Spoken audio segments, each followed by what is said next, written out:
Wanafikiria kuokoka ni kwenda kwenye makundi, kwenye vituo vya maombi na maombezi. Anapohudhuria kwenye vituo vya maombi na maombezi, anafikiri tayari ameokoka. Wengine wanafikiria anapokuwa anabatizwa au amepokea kipaimara tayari ameokoka. Wengine anafikiria kwa sababu amezaliwa kwenye familia ya Kikristo, baba ni Mkristo, mama ni Mkristo, baba ni kiongozi wa kanisa, mama ni kiongozi wa kanisa, baba ni mchungaji, mama ni mama mchungaji, kwa hiyo tayari ameokoka. Sivyo, haiko hivyo. Amen. Haiko hivyo. Sasa ile tufanye tukatafakari maana ya wokovu. Nini maana ya kuokoka? Na kuokoka au kuokolewa ni kunusurika. Ni kunusurika. Ni kunusurika. Ni kuopolewa katika hatari inayomkabili mtu na kuhatarisha maisha yake. Yule mmoja Mstari 23 maandiko yanasema, na wengine waokoeni kwa kuwanyakua katika moto. Amen. Na wengine waokoeni kwa kuwanyakua katika moto. Maana tayari wapo katika moto, wapo katika hatari ya kuungua, wapo katika hatari ya shida, wapo katika hatari ya kuteketea.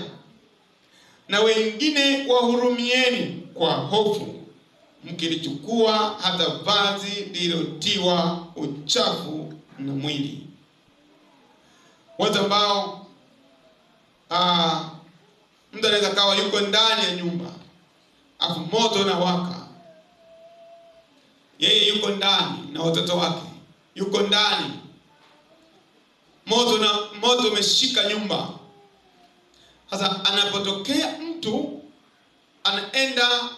anajitolea kwenda kumtoa mle ndani yule mtu, yule mtu anakuwa ameokolewa katika ule moto. Amen. Anakuwa ameokolewa katika ule moto, katika hatari ya kufa, amenyakuliwa.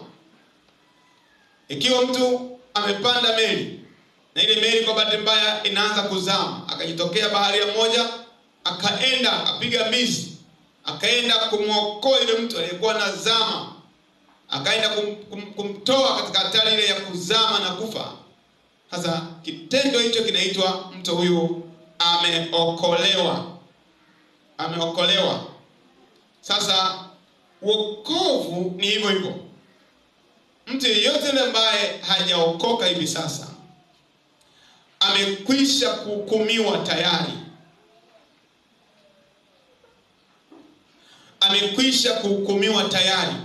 Yeyote ambaye hajaokoka, yeyote ambaye ameshika dini tu peke yake na anafanya kila namna ya uovu, mtu huyo amekwisha kuhukumiwa. Amekwisha kuhukumiwa. Biblia inasema asiye muamini mwana,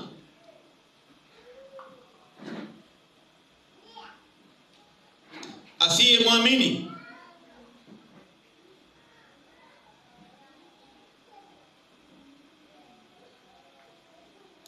Yesu amekwisha kuhukumiwa.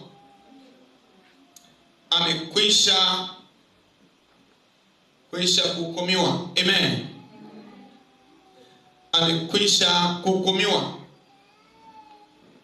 Katika Yohana sura ya 3 mstari wa 18-19 inasema amwaminie mwana hahukumiwi, lakini asiye muamini amekwisha kuhukumiwa. Yohana 3:18 mstari wa 19.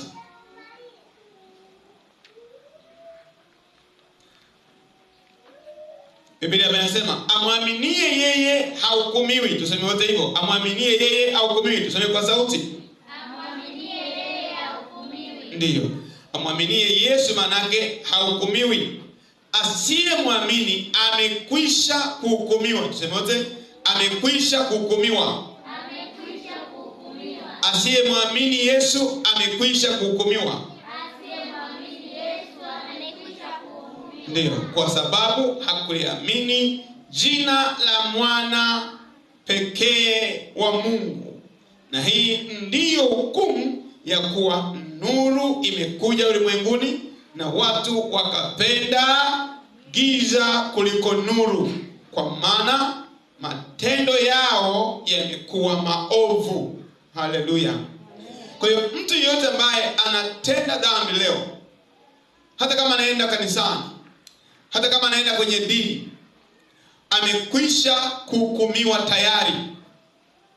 Amekwisha kuhukumiwa tayari kwa matendo yake, kwa ulevi wake amekwisha kuhukumiwa tayari.